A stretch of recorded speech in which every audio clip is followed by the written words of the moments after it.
Hello friends, it is Link the Gulf Coast Gardener. Today is Saturday, January the 4th, and it is tomato and pepper seed starting time. I might have a whole bunch of varieties available in the spring, so I thought I'd give you a heads up so you can make some plans. Now, I'm going to have a whole bunch of these patio red cherry tomatoes. I have 3 full trays. I will have a ton of them. These are ideal for containers. They're these beautiful red cherry tomatoes. You can certainly put them in your garden if you want, but if you're looking for a cherry container tomato, this will be perfect.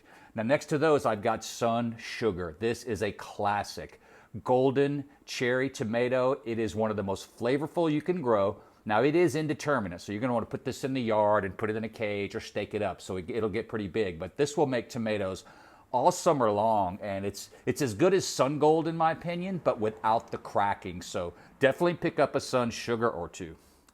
Now down below, I'm also going to have quite a few slicers. Last year I grew Bush Early Girl for the first time, and they were my best producing, best tasting tomatoes. So I'm going to have quite a few of the Bush Early Girl. Because they're a bush tomato, you can assume that they're determinate, so they won't get too big.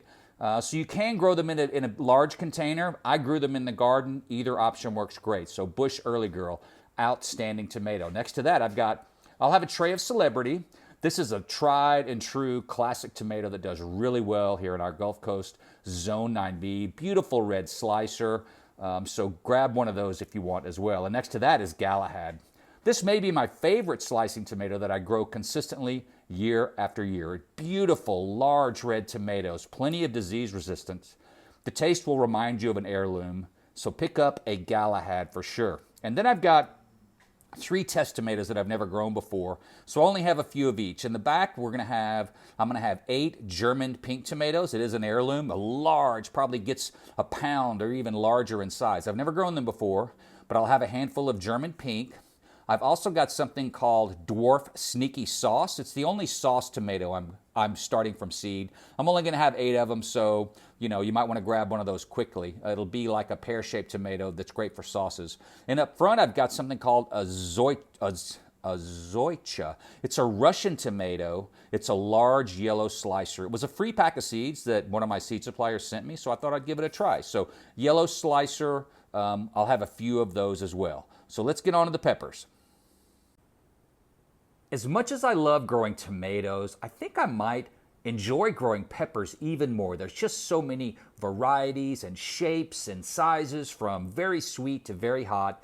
It is just a lot of fun, and I'm going to have some great choices for you this year. Now, the first 3 trays you see here, this is Jimmy Nardello. This is a famous pepper in the pepper world. It is an heirloom pepper, so you can save the seeds if you want.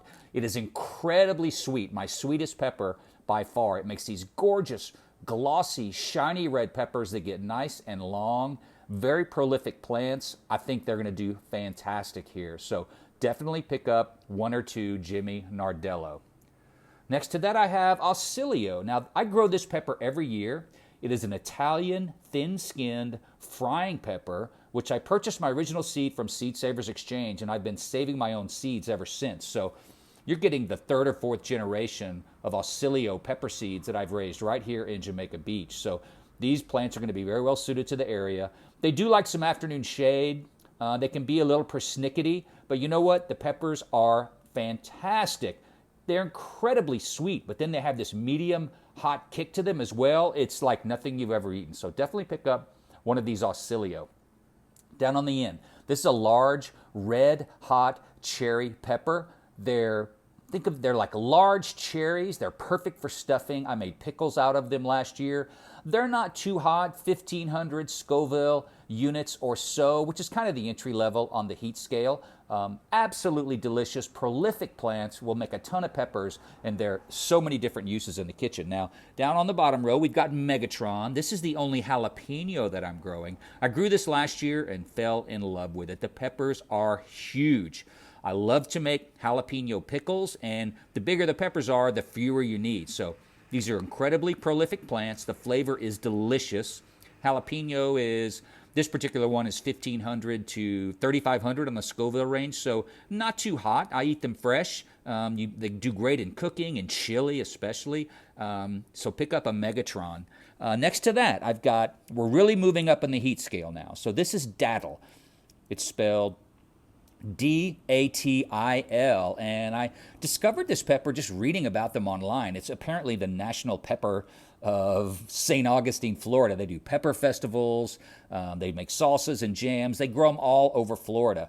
And I grew them last year, and they were absolutely amazing. Incredibly prolific, gorgeous, glossy orange peppers. I made hot sauce for the first time 2 years ago, and it was phenomenal. So datil is really good for making hot sauce. You definitely want to pick a couple of those up. Now, these are hot. These are 100,000 to 300,000 Scoville units. So be careful when you're handling these peppers. Don't rub your eyes. Now, if you're going to take a bite of one, just be prepared because they are hot.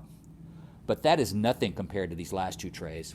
This is the famous ghost pepper. And back in, I think, 2007, they set the Guinness record for the hottest pepper, over 1 million Scoville units. So these will burn your face off. Now, they've developed peppers that are even hotter than that, which is kind of nutty. But anyway, I'm going to have plenty of these ghost peppers. So if you want to get the hottest pepper that I'll have available this year, you'll have to grab 1 or 2 of these. So we're just getting everything started today.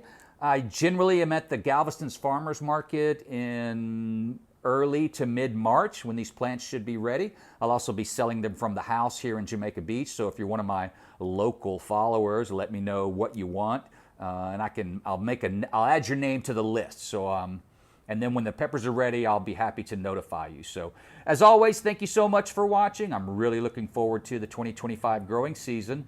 Don't forget to like, don't forget to subscribe, share this with your gardening friends, and especially those that love peppers and tomatoes. Have a great day.